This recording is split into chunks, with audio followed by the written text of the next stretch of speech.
North Bay recently, and there was a White Owl restaurant on the shore of Lake Nipissing. And it was the embodiment of a trend that's happening now called farm to table, where the owner of the restaurant also owns a farm. He raises his own chickens, his own pigs, his own cattle, I think, but I know chickens and pigs for sure, and grows all his own vegetables. So the food that you're eating in the restaurant is absolutely fresh, and the chefs have devised new and exciting recipes for what they do. Have you ever heard of a program called Master Chef? Yes, yeah, we've got that here. Yeah, and we have Master Chef Canada as well.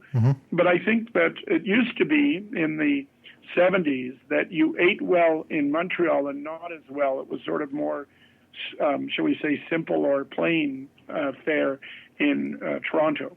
And now I think Toronto has world-class culinary everything everywhere, with world-class chefs who are winning awards all over the world. And they are Canadianizing the recipes with ingredients that are found in Ontario, like the maple syrups. Yeah, the farm-to-table food must taste amazing. I mean, over in the... It is truly. And I don't know, there's something natural about the flavors that is quite remarkable. We participated in a couple of foodie festivals in the last couple of years as a tourism organization. And there were people driving up from southern United States to go to the foodie festival in Toronto. It's almost a tourism category in and of itself.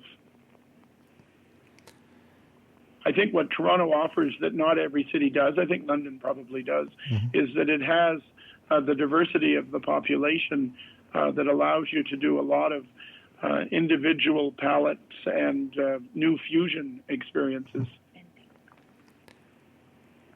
If somebody just has one night in Toronto, what meal would you recommend?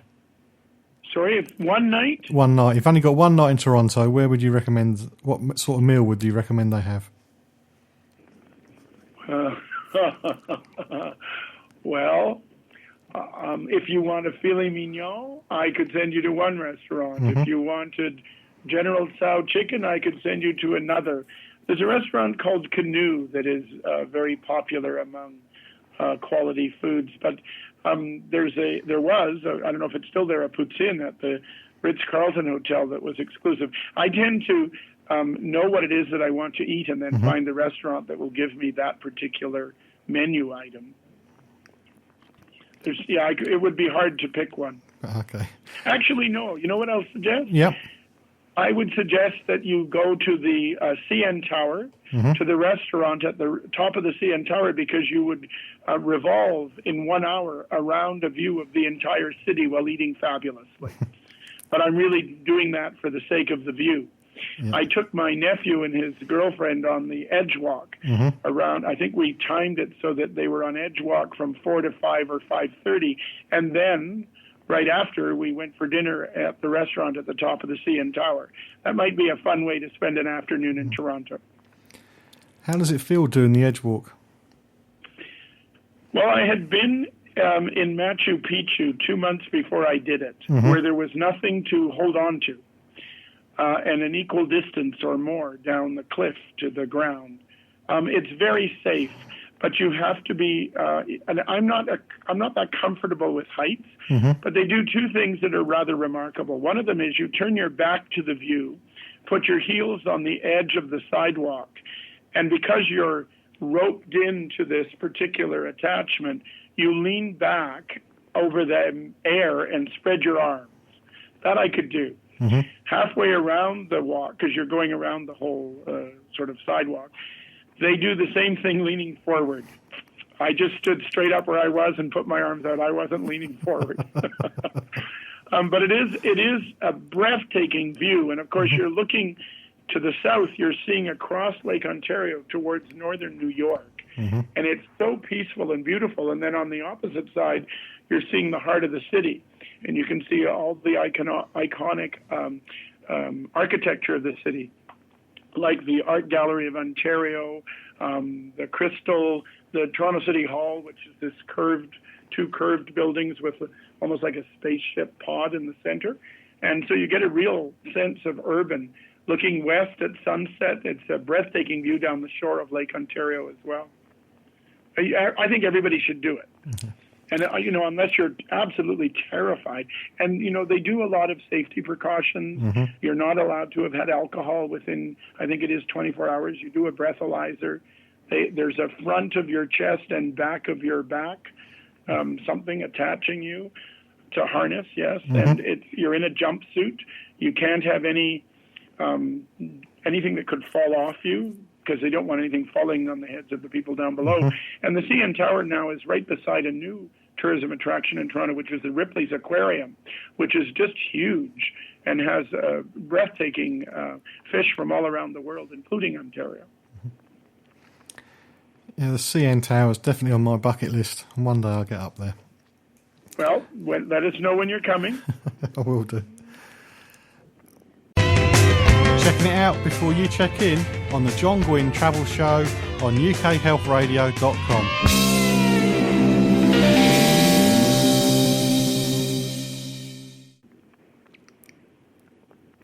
I was going to ask about what the must-sees and do's are, but you've given so many already during the chat. So I could go on. Yeah, I could go on forever. Yeah. I think that one of the things that being in this job has afforded me is, even though I had lived in Thunder Bay and Ottawa and Oakville and Toronto, and I'd been to Niagara Falls every time anybody comes to visit, I've now seen a lot of the province that I hadn't seen before, like Timmins and Sault Ste. Marie. I had been to Kingston as a teenager. I hadn't been back. And the Thousand Islands boat cruise is very impressive. They have another thing there in the winter. There's now a helicopter that will take you ice fishing. So, when they put the little huts on the frozen water and cut a hole in the ice and you fish through the ice, you can now take a helicopter over the St. Lawrence River and land and go ice fishing. People actually do that. It's not a... Oh, yes. It's not just to make money. It's extremely popular. It's just not to take the mickey out of tourists. Ice fishing is enormously popular all over the province. Yes. There are, I don't know how many species of fish in the province. There are probably thousands. I've never asked anybody for a number. But, if you like trout and you like walleye and muskie, they're extremely, extremely easy to catch. Well, not easy. The muskie, apparently, you have to hunt, and it's, as I said earlier, it's a little more challenging. But fishing is a very popular thing to do in the province. And I think tourists are certainly interested in, if they've never done it, once in a while. There's carp fishing along Lake Ontario as well. Fly fishing on the rivers is becoming more popular. But lake fishing is probably where most of the population are engaged. You've already said there's loads of festivals in the province, and you've mentioned a few for the winter, but what would you say would be the top 3 to go and see throughout the year? Well, again, I'd take you to the Festival Events Ontario website, but other than Stratford and Shaw, which are theatre festivals, there's a whole bunch of smaller community theatres that do summer performances. But what's more frequent in the province are weekend festivals. So there's music festivals all over the province all of the time. It's now Gay Pride Month in Ontario.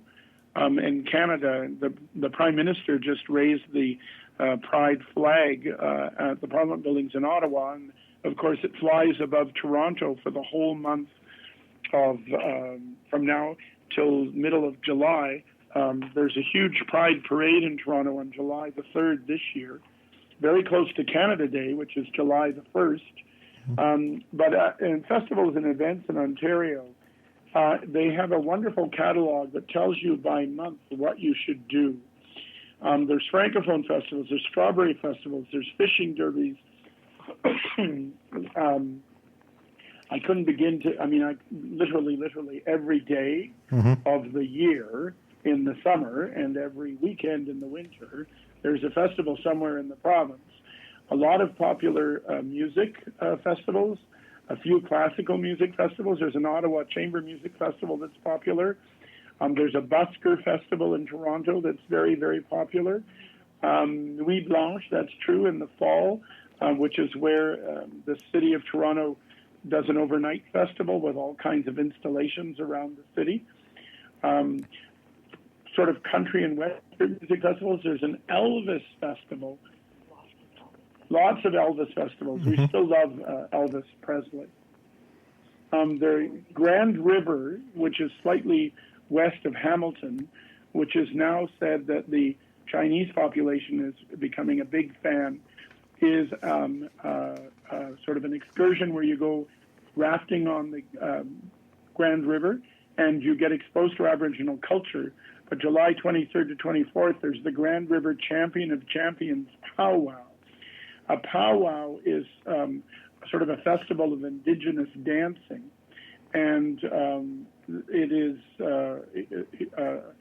what could I say? It's all day and all night kind of experience involving incredible Aboriginal First Nations costumes and music and dancing and food, and it's quite amazing. Caravana, and it's just prompting me. Caravana is a Caribbean festival, sort of a Mardi Gras kind of festival in the middle of the summer. There's the Danforth Festival, which is the Greek culture. Every ethnic minority has its own festival sometime during the year. There's Mississauga has a huge caravan festival where multiple Eastern, sort of India and so on festival. I mean, I could go on and on and on. Beer, barbecue, you name it, we've got it. You can keep up to date with travel news and leave me a message at facebook.com/John Guinn Travel Show. It's an awful lot to remember. So you've already mentioned your website, but can you be found on social media? We do Twitter, we do Facebook, we do Periscope, we do Instagram. On the bottom right of our website, it'll say Get Social, and you can check out sort of what people are saying. It's very organic. We try to encourage people to tweet about what they see and what they do. Well, we have a mobile app, so when you're here, you can also sort of connect to #DiscoverOn and kind of connect to what is available in the near vicinity to whatever you are doing, whatever you're experiencing. What restaurant could I go to near here? What attraction is near here? Toronto Zoo has pandas right now. Literally, I could go on and on. I think what people will do is when they go to the website, it divides itself into 13 tourism regions under the sort of the where to go. But then it also has experience categories. So if you're looking for outdoor, here's a bunch of things to do. And if you're looking for culture, here's a bunch of things to do. And then, of course, there are packages where you can buy your hotel and your attraction entrance and all of this thing in one package. So somebody might say, okay, I'm going to go to Toronto. I want some free time, but I'm going to take a day or two to do a specific thing, and I'm going to buy that package. So my guest this week was Ronald Holgerson, who's the President and CEO of Ontario Tourism Marketing Partnership. He called me from his offices in Canada. He shared an awful lot of information this week, which is why it's just focused on Ontario. I really want to go to Toronto. I've got to get on top of that CNN tower. I'm just trying to convince my wife. But if there's anything you need to know about it, not my trip, but Ontario, facebook.com/John Guinn Travel Show is the place where you'll see the links for more information. And I do hope you can join me next time on the Travel Show with John Guinn on ukhealthradio.com, where each week I'm checking it out before you check in.